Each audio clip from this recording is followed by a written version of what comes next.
Hey, welcome back to Right, Wrong, or Indifferent. Thank you for tuning in and listening to us today. Before I get started, I just want to go ahead and thank some people. I want to thank Dr. Thomas Cavanaugh, Lee Stoltzman, and the Texas Rangers website. Without those people, this would not be possible, so thank you again. This was an interesting project. It was very difficult to not find the information, but to really present this in a way that was, I think, right. And that's an opinion, of course. But when I dabbled into this topic more and more and more, and maybe it's so much easier to see because it is not that long ago, but the history surrounding this topic is incredibly biased. It comes from both sides. I'm not blaming any party. There's no one here to blame for anything in this story or in this storytelling about people. This just is. It just is. None of us alive today played a part in this. We play a part in the world today, so it's important to educate ourselves on what happened. Not so much so we can tell people what happened, but more or less so we can discuss it. We don't learn these things so we can just tell people. We learn these things so we can talk about them. So we can learn from these other people's experiences in the past. That's really what storytelling's about. Let's go ahead and get started here. I've been researching a little bit more on the Comanche Indians, and the reason why I picked them was because I hadn't learned a lot about them. And I imagine it's because I grew up on the East Coast, and so it's probably the more common, to learn more about Eastern Coast Indians. We did learn, of course, about Trail of Tears and stuff, and heard about the Apaches and Cherokees and all those. It's just I didn't hear much about the Comanches, and I was kind of looking for the fiercest tribe that no one ever heard of. And I've heard of the Comanches, but I didn't really know that they were the fiercest tribe, or that they had kind of, because of their prevalence on the plains, had created the stereotypical Indian, if you will. Mounted horse rider, light armor with bones and things like that in the later years after the 1800s, feather headdress. But we'll get more into that as we kind of unfold this mystery of the Comanche Indians. Going into this, it's almost a little bit of a gaping hole in history because there's so many subjective stories and it's so biased. It's like you have to find both sides and pull them together, because if you hear it from Texan side, then you're pulling a lot of information that they consider more pertinent than an Indian would, or Native American, or Comanche would. Everyone in this story is a human. There's Comanches, there's Apaches, there's Spanish, there's Americans, there's Texans, but they're all human. And if there's one thing in common, it's that they're sharing a human experience. And as humans, that we represent them in the best light possible. So really, some of the earliest info we have, and I have read earlier dates than this, it's just so up in the air as far as what people actually think. But so the earliest info from the Comanches is that in the 1500s, they originated around the Utah and Great Basin area and migrated into the Northwest Plains over the Rocky Mountains. Well, through the Rocky Mountains for the South Passage. There seems to be a general feeling that the horses weren't introduced into Americas until the 1680s. Really, you had horses starting to appear around the Americas around the 1540s. And this isn't only with the Spanish bringing them over. These are wild horses. These are herds of wild horses that have started to go out and about. But they hadn't ever really been utilized They traveled across South Passage, moved up into the Northwest Plains, and kind of hung out there for a little bit. 1680. The first horse was then acquired after the Spanish had to abandon settlements after the Pueblo Rebellion. This is where it's really believed that horses really started taking on a role for Comanche Indians, for Native Americans on the plains. And not so much the Comanches. The first Indians to actually use horses and trade them were the Pueblo Indians. They're the ones who revolted against the Spanish and drove them out. And let me just say, if I mispronounce anything, I'm sorry. And I know I keep saying Indians. I'm really trying to get away from it. It is just ingrained in me. So thank you for your patience. Okay, so 1618, the Pueblo Indians revolted against the Spanish and drove them out. The revolt happened so quickly that the Spanish had to abandon camps. So they left everything, including their horses there as well. When the Spanish returned in 1694, the Pueblo natives had already had large herds of horses that they had started trading, and they'd actually started educating other Plains tribes about them and trading with other Plains tribes. And this is really around the time where the Comanches obtained their first horse for use, and they actually called horses sacred dogs because for whatever reasons used the horses for, they used dogs for that in the past, obviously not for riding, but for carrying things. They were Plains Indians, so they're nomadic people, so they pack up and leave in no time. They would, put these little kind of sled types of things on dogs and use them to drag everything around. That's one reason why if you ever hear a native talk about horses or anything, the word they often use means sacred dog because previously they had dogs instead of horses to do their hard work. But once the horse came, the Comanche adopted them and literally became top-notch immediately. And so they became a force to be reckoned with. What happens when things start going well for a tribe? They expand. That's just what happens. You get more people, you gotta expand, especially when you're a nomadic Plains tribe. So it's important to know that these were not Comanches. And it wasn't until later till the word Comanche was coined.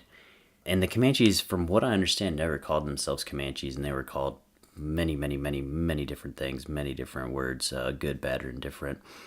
But around after they obtained horses in the late 1600s and the early 1700s, they started migrating south.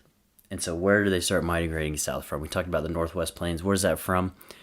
We're talking north of Pueblo, Colorado. So the Arkansas River bisects Pueblo, and so areas north of that. So Wyoming, eastern Colorado, Nebraska, I would probably say, and around the Black Hills, but they generally didn't go up into the Black Hills. Those are some other like Lakota tribe areas, and there's a lot you could do almost a whole podcast on the Black Hills as far as sacred Indian grounds and what that actually is.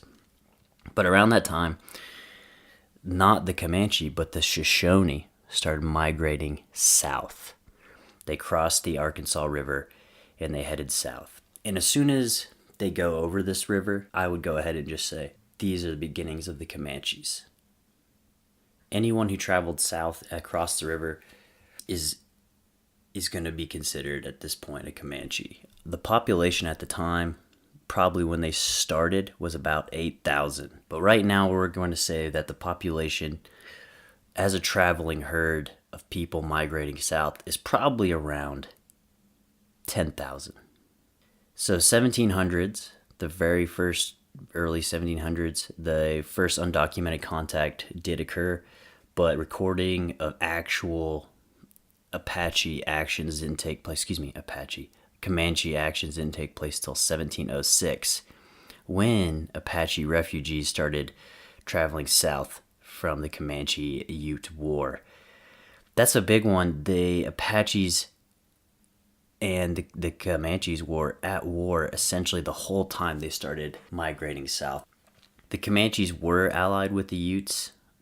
It's believed, though, that the Comanches were more of the aggressors as far as expansion goes, and as far as raiding goes, and as far as pillaging goes as well. This is something that this was their culture. They didn't really believe in much of history. They believed in horses, trade, and war. So by 1716, you can say the Apaches were very, very much pushed out of the largest area of the plains, which would be soon later called Comancheria, which is a giant area. It is a huge, huge area that the Comanches ruled over. And they ruled over in different groups. There wasn't one big tribe, although it was, but there was multiple bands. There was multiple bands in there. In 1719, the first horse raids were reported. So this is early on. This is 1719. We're trying things out. We're doing new things. So this isn't exactly how things went down. But it's important to note from 1719 forward, horse raiding and the horse warrior was a ever-changing and a force to be reckoned with from this point forward. The natives utilized horses much better than the Spanish ever did. I would say the Texans ever. Anybody in the United States, again, second to none. We're basically talking about steppe people, right? We're talking about people who live on the plains like Mongolian, You talk about, around this time, 1719, some of the first military expeditions were taking place.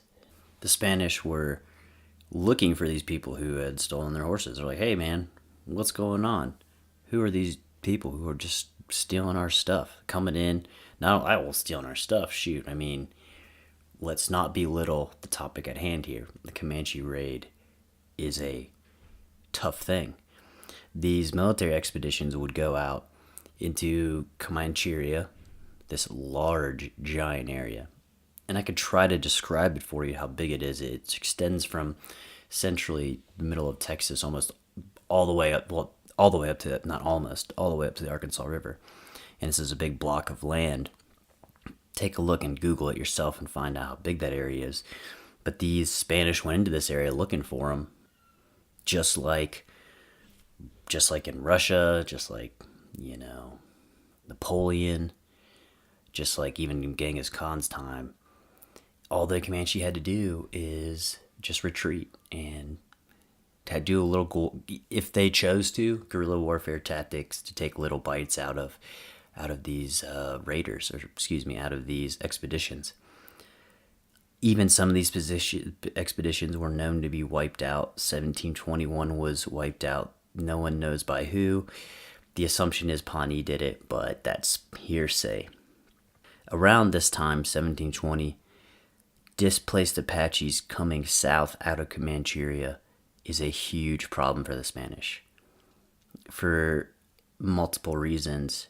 You can imagine dealing with refugees, right? Well, these are wild refugees. These are refugees who are also violent. These are refugees who will do anything to keep themselves alive. Even though they are allied with the Spanish, there's still these kind of pockets of violence and things that happen when these two cultures meet. It's not always good. But let's also be clear that there are interactions that are good. And oftentimes the interactions that are good are extremely overshadowed by this. It's not like we were constantly at war. It's almost like a war meets war thing. If you walked up to a lot of these tribes in the middle of the plains, their first reaction isn't going to kill you. They might skin you alive, who knows? But their first reaction generally isn't a violent reaction. But back to the raids, let's get a little bit more specific, because this is going to be the bread and butter of the Comanche for the rest of the story is the raid. So Comanche raids are legendary for the distance they covered, and oftentimes would strike hundreds of miles away. Think about it. It makes sense. You're an Indian, you're in the middle of Comanche, and you're like, hey man, well, let's just start here. Have you guys ever seen the show Vikings? You know how they meet up and they say, hey, we're going to go raid here in the fall or in the spring or whatever? That's what Comanches did. They would meet up a few times a year and decide where they were going to meet up and raid. And so you would have these bands of Indians who'd be like, all right, we're going to raid this town on the frontier. We're going to meet at this area, which is close to the town, but it's still on the way at this point in time. And they would meet at these designated areas, and then they would split back up. And then they would go out and they would head towards that area, but in multiple groups. This seems to be a common type of movement for nations that don't have a lot of infrastructure. It's maybe not the right word. I'm not sure. Support staff. It's really hard to say. And maybe the Comanches chose this type of fighting specifically because it is a much more blitzkrieg style. They can act fast and they don't have to wait for supplies to catch up. Now on these raids, the warriors would go, but they would also for sure have support staff. You're talking about the women and children would come to take care of the camp, to support them while they're fighting. It's cultural for everyone involved, and everyone is involved. Many warriors would travel with more than one horse, so they could switch horses while they rode. So if there was one that got fatigued, they could jump on the other one. That they would often use their favorite horse in battle. So you got 3 horses, you're not going to ride your favorite one until you get there. They would strike quickly and then scatter and retreat so they could not be tracked easily. So you have all these people coming together, deciding that they're going to raid something. They come in when they raid on horses, multiple directions, in multiple parties, inciting panic immediately. And so imagine if you're in a small town, from every direction, you have 10 packs of 5 Indians swooping in, and there's only 100 people in the town. That's a horrifying thing. The Comanches were horrifying. They killed, basically, if you were a man in this time and you were in one of these towns, it is more likely than not that you were going to be killed during a raid. Women were raped, enslaved, or sold. This is not something new. And children were often adopted when they were, or sold. Children were adopted or sold. But it is important to know, we talk about how horrible these raids are as far as the violence involved. And we can talk about even the violence on prisoners. But if you were a child and you were adopted by these natives, you were considered equal in their tribe. You weren't considered an underling. You had just as much right as the next person, and you had the capacity to develop what they called puna. And we'll get into puna a little bit more. I'm almost positive it's called puna. But everyone has this capacity within the tribe to develop puna, which is your status, if you will. After these raids, the Comanches would take everything they could. Think about this. Okay, you're raiding a village, you're riding on your horses, and you successfully raided. What's next? What do? You only have horses. You can't carry everything. So one of the things that Comanches would do, and they call it kind of the word I heard was a deadly circus, because they would just wear the clothes they would steal. So they'd wear women's corsets, goofy hats, anything. So you have like 100 Comanche Indians running and raiding, and they're leaving wearing all these crazy clothes, stealing children, stealing women, and anything else they could carry back. That's the idea. You have to be able to carry things back. So whenever we talk about raids, you talk about this quick and light, fast travel that's developing, because in the early 1700s, we're still having heavy armor on our horses. What you think of as the standard Native American isn't exactly come to full fruition yet. This is the infancy of the horse raid times.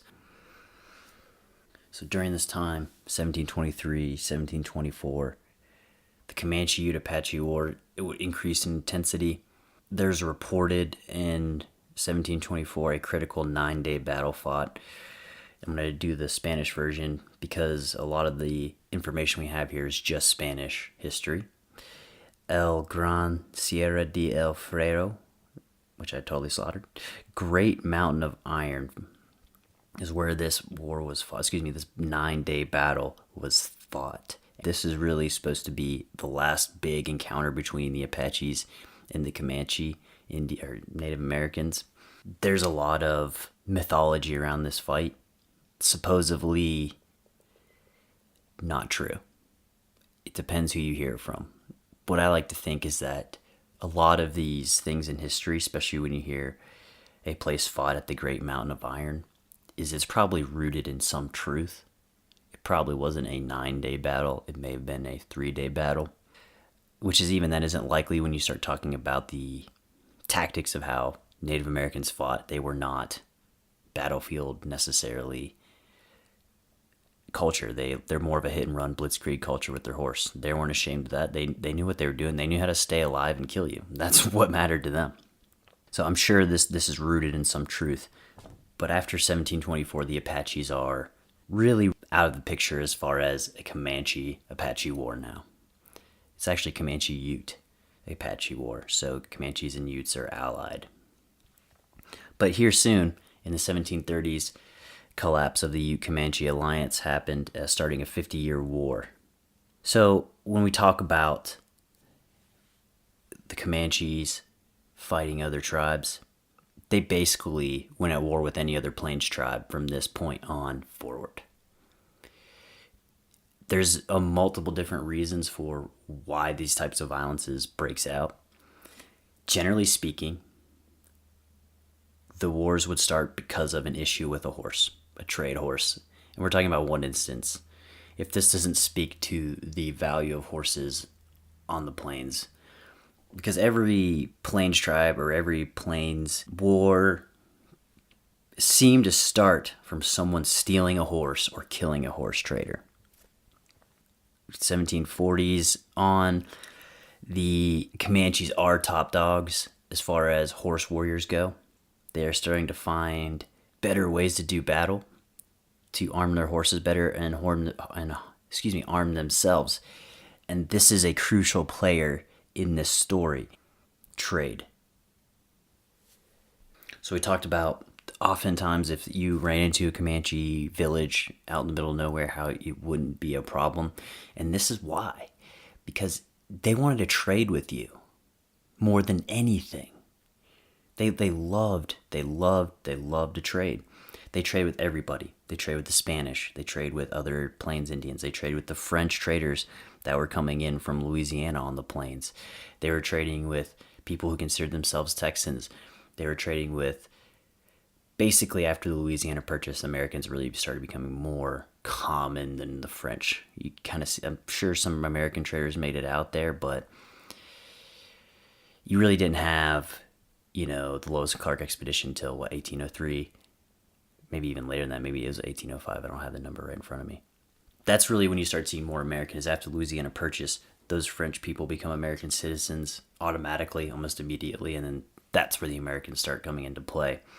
But they trade with everybody, and that's how they did business. The things that made them the best was horses, trade, and war, and these are the three things they did best. And this is the start, really, of the time where Comanches were essentially unbeatable. And there are some things that do trip them up a little bit, but we'll definitely get into that.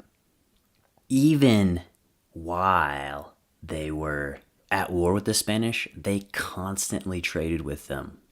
So they would raid these horses, take the horses, and trade them with the French for firearms or other utilities or whatever they could carry, right?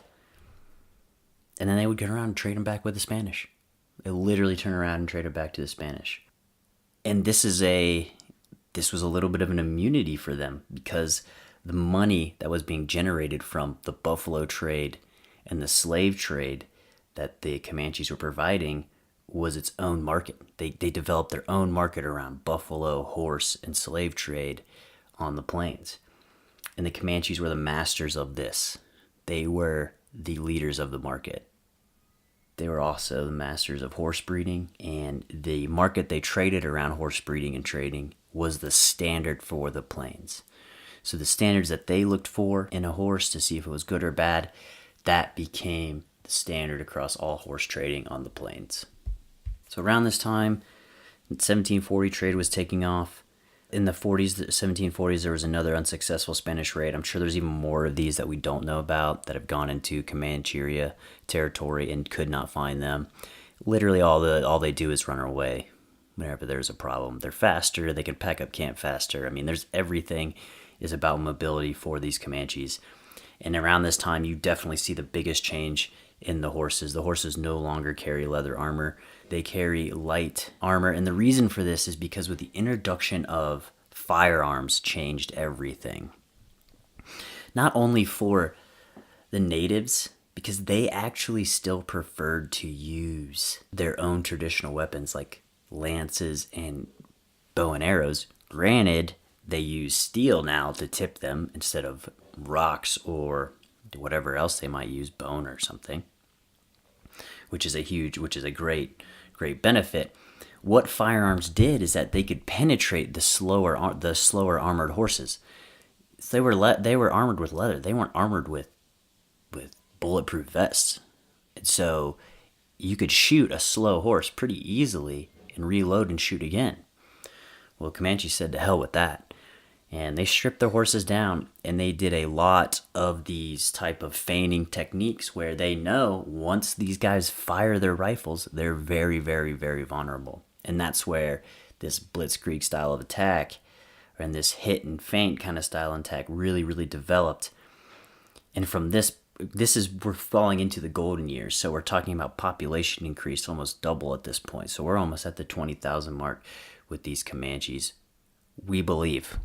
It's important to note that these numbers are all guesstimates, literally guesstimates, and a proper census wasn't ever actually taken place into the late 1800s. And after that, that's a whole nother, that's 100 years away and a whole nother conversation.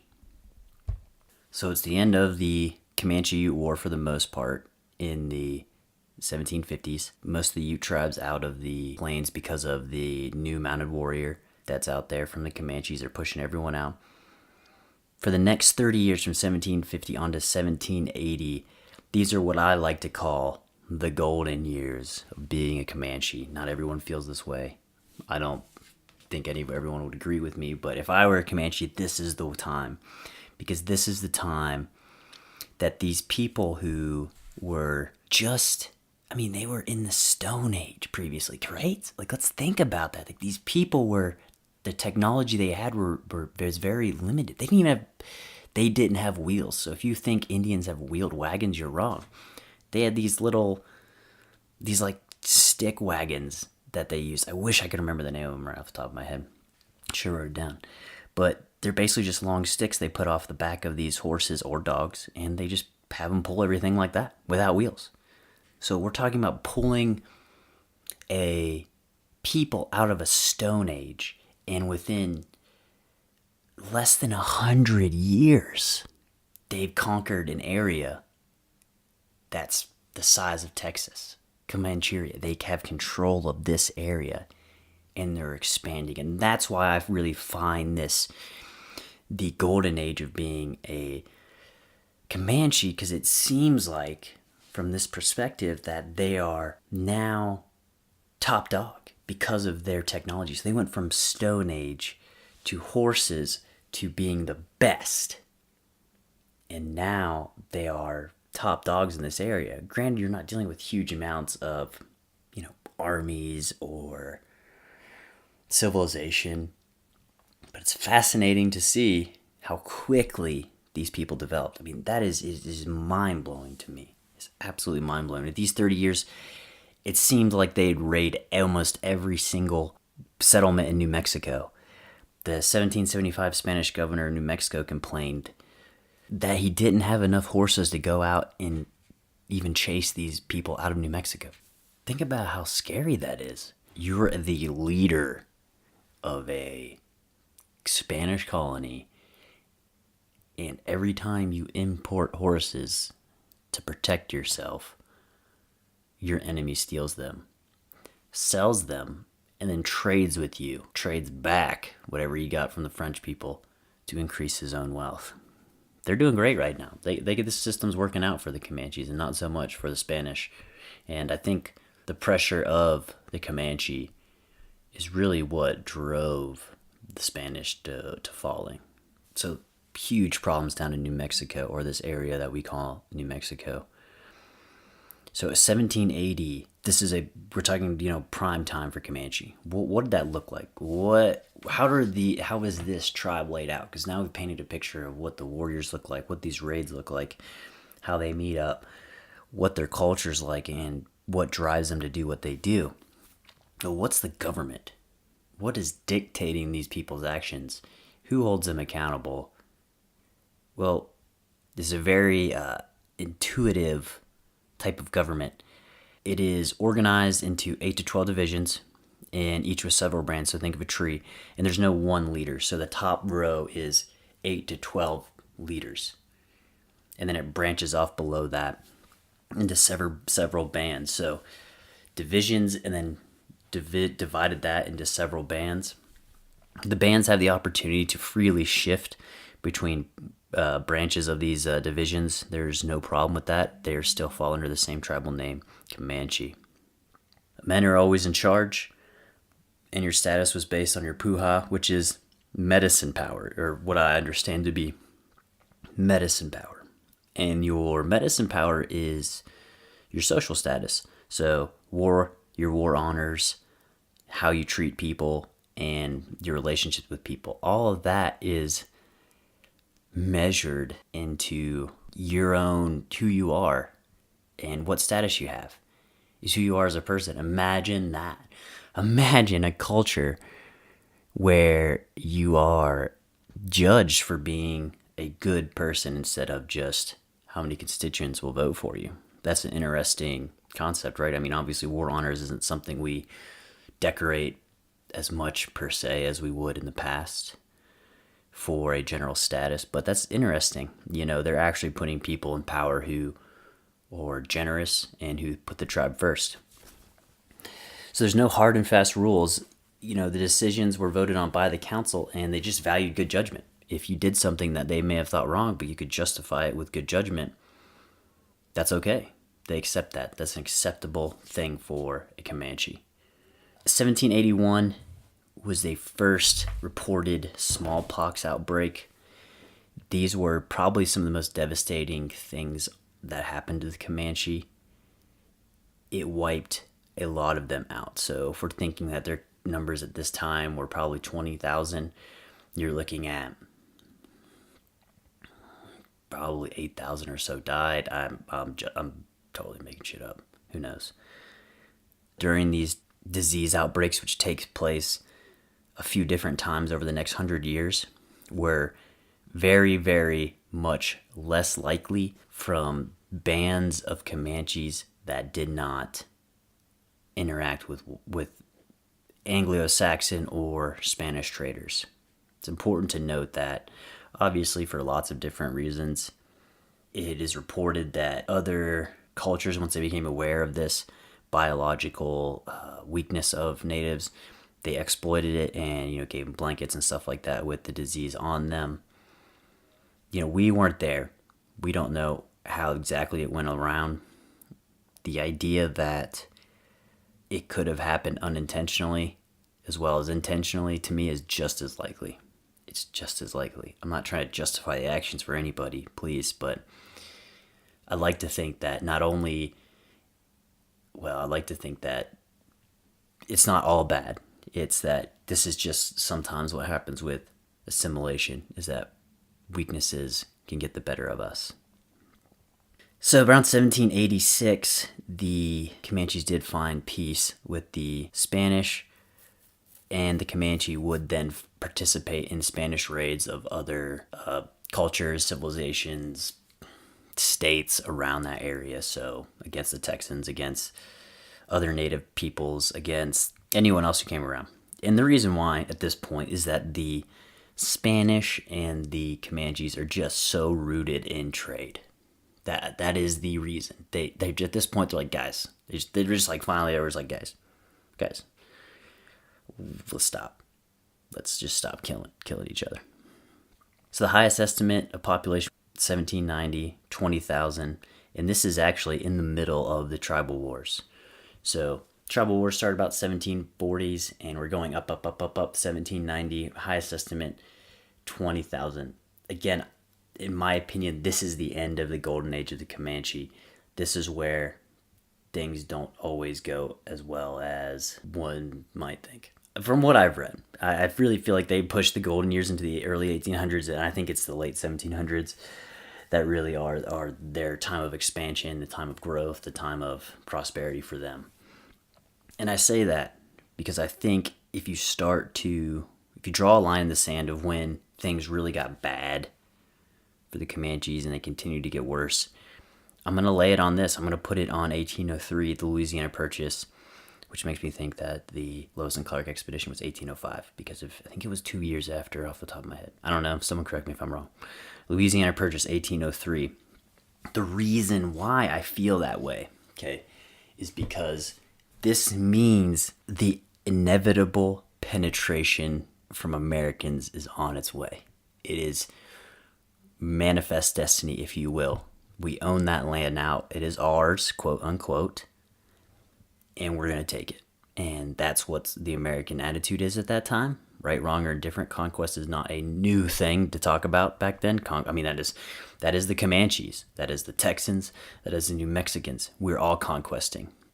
And the United States, this is their time now. This is Louisiana Purchase's, Thomas Jefferson's answer to that. Now, around this time, the 1800s, we have the stereotypical Indian exists.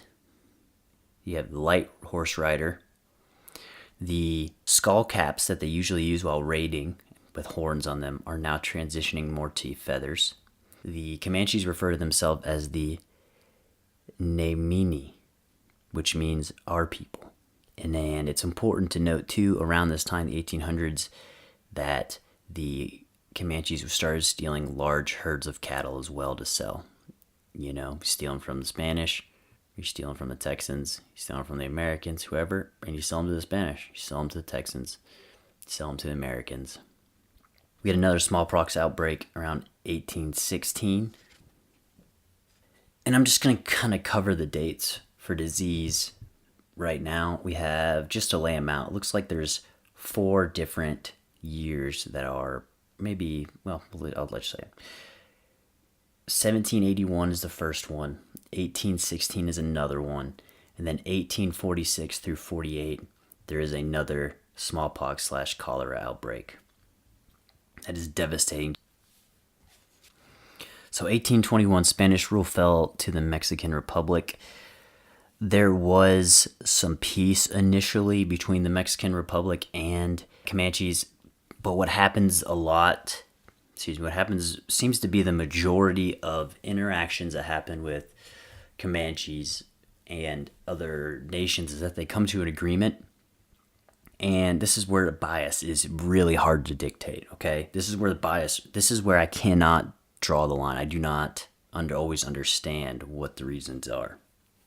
It seems like the most common thread here is that more civilized nations did not live up to their promises to the Comanche. So if they promised land, goods, or whatever, that is usually, well, what happened, right? What happened? We promised you goods and you're just killing us. But that's the idea, is we promised them different goods, land, and other things, and we never met those promises, and they continue to raid.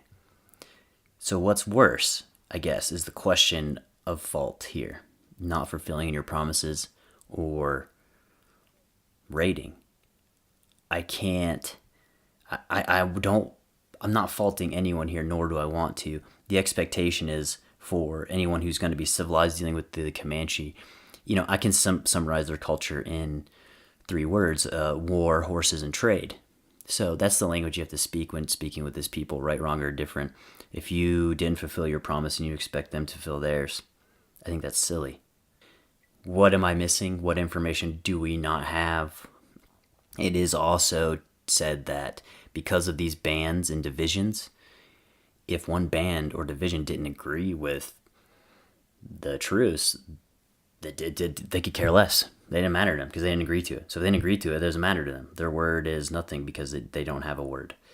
1836, Texas won its independence, and 1838, peace with Comanche. Again, same thing, alliance, but they continued to raid due to encroachment on their own land. So 1840, Around this time, you have the Texas Rangers. I did a little bit more research on it, and it seemed there's a little bit of confusion about what this is. In 1823, the initial Texas Rangers were actually hired, but the term was not coined.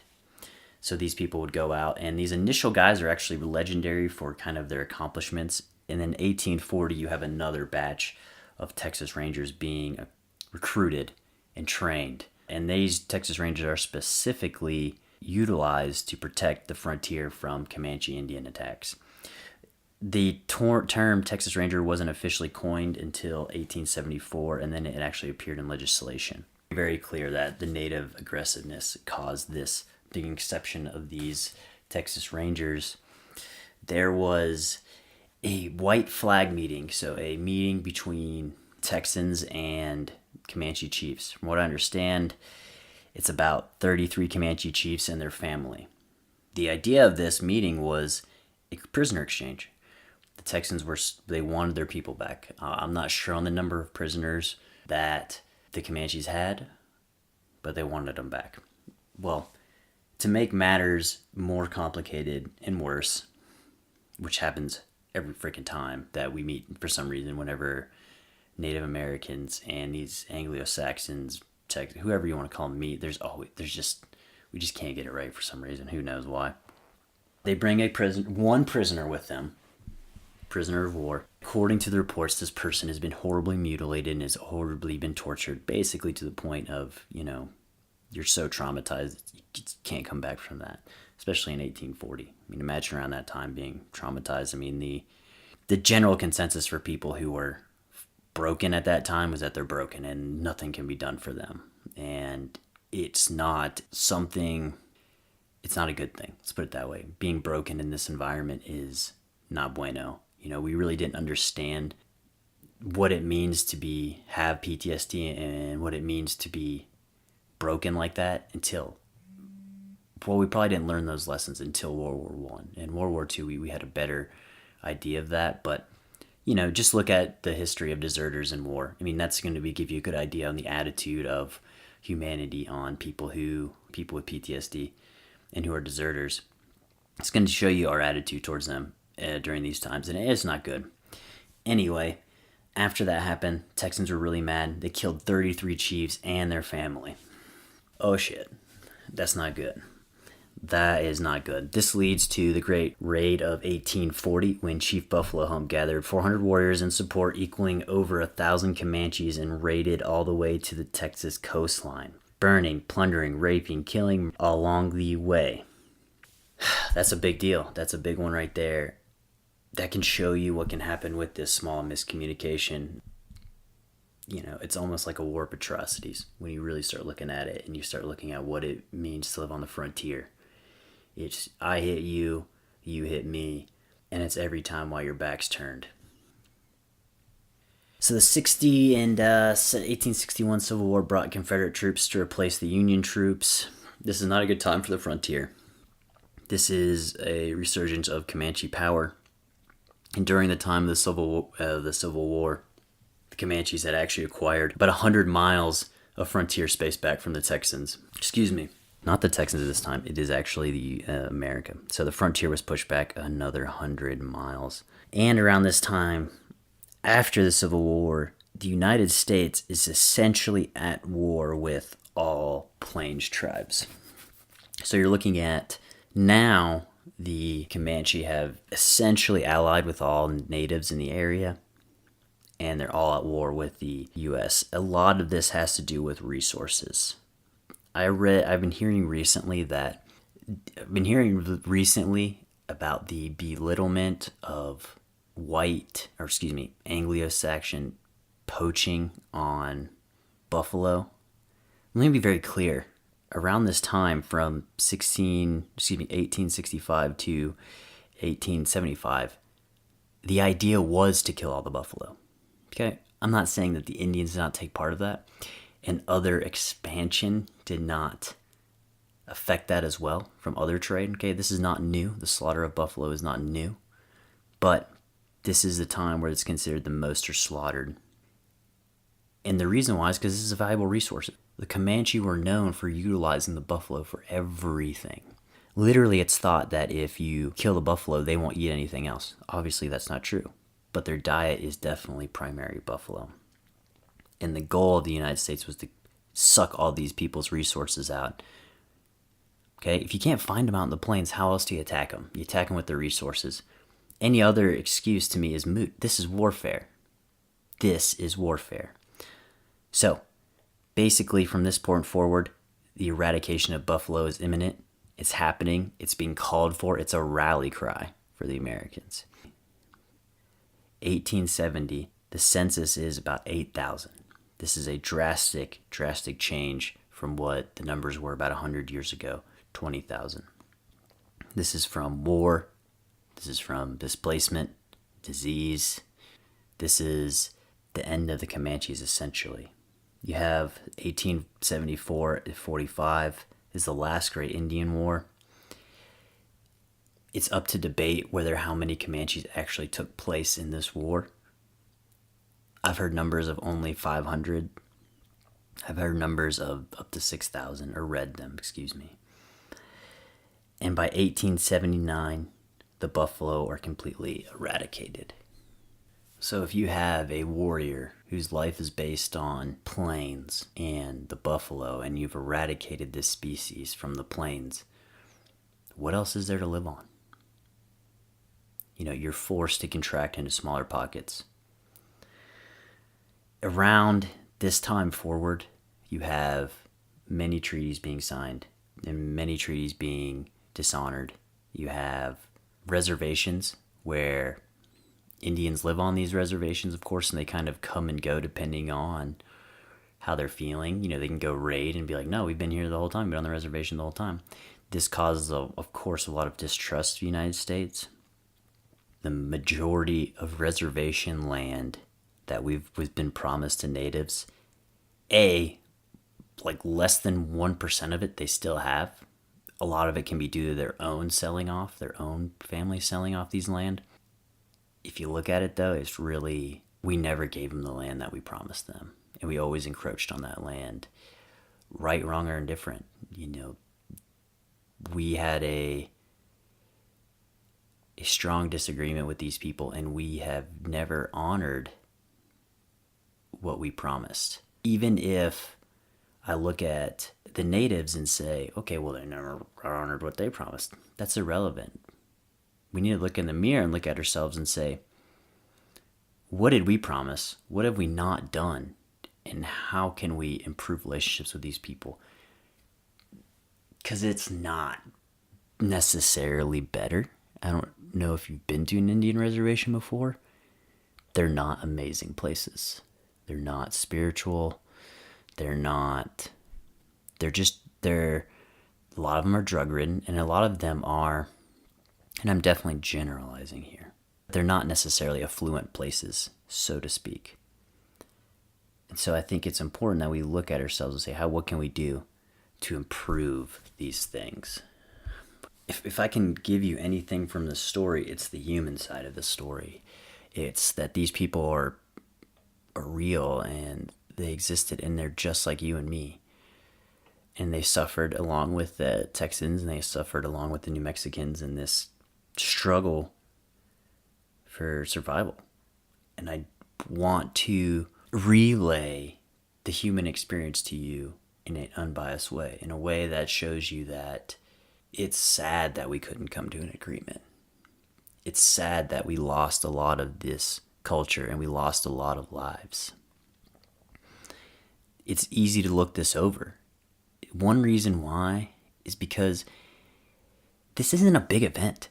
We have a nation of people who for 150 years, ran the plains of America, at least the Western plains. It's hardly a blip in history. There's multiple reasons for that. They were never a threat per se. You never had a war, a battle with 10,000 Comanches in it.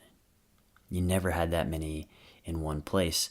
And so the population of the United States was far greater, and it was increasing every year. So the inevitable expansion of the United States at that time, there's just nothing they could do about it. And that's why it's so easy to look over these stories, because there are not really any martyrs. It's so funny because if you read Texas history about Comanches, the only chief they ever talk about is Quanah Parker.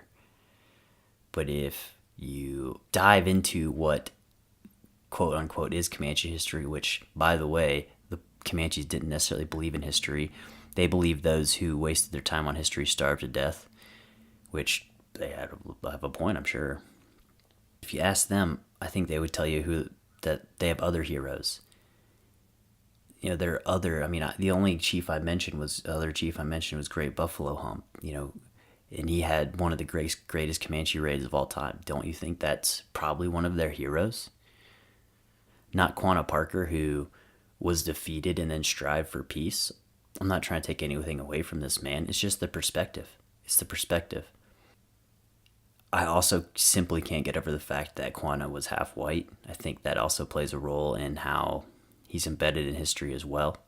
But that's neither here nor there. Maybe I'm assuming that after reading into this and learning more about the Comanche history and the history of this area, the struggle that these people had and the fear that these people lived in, it just kind of seems like all one big miscommunication.